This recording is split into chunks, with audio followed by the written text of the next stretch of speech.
Yanga wakijiandalia kwa mechi dhidi ya JS Kabylie.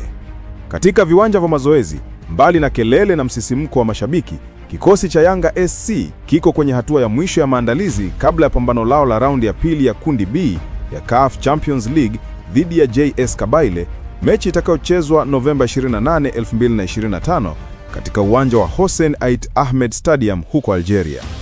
Kwa mwaridhiano na uamuzi wa benchi la ufundi, wachezaji 24 wamepigwa msafara kuelekea Algeria, kikosi kamili ikiwa makipa, mabeki, viungo na washambuliaji.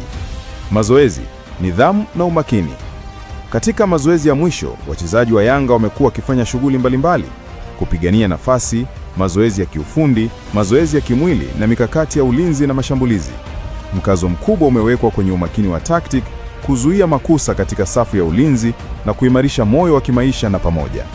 Vilibainishwa kuwa wachezaji wameambiwa kuheshimu muda wa mchezo, kuwa makini hasa katika dakika muhimu. Kocha mkuu Pedro Gonçalves amefafanua kwamba licha ya heshima wanayoimpa JS Kabylie, timu iliyowahi kushinda mataji makubwa Afrika, Yanga wana imani na uwezo wao.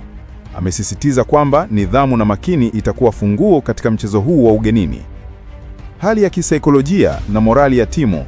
Hali ya morali ni nzuri kati ya wachezaji na benchi la ufundi.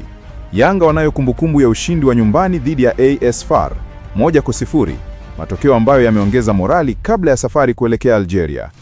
Kwa upande mwingine, wachezaji wameshaelezwa kuwa wako tayari kukabiliana na changamoto za uwanja wa mgeni, hali ya anga, mashabiki wa wenyeji na ushindani mkali.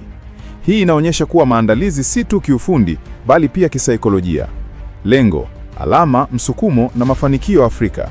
Malengo ya Yanga ni wazi: kupata alama ugenini ili kujiweka vizuri katika kundi. Kocha mkuu Gonçalves ameeleza kuwa ushindani na JS Kabylie ni changamoto kubwa, lakini kikosi chake kina uwezo wa kufanya vizuri.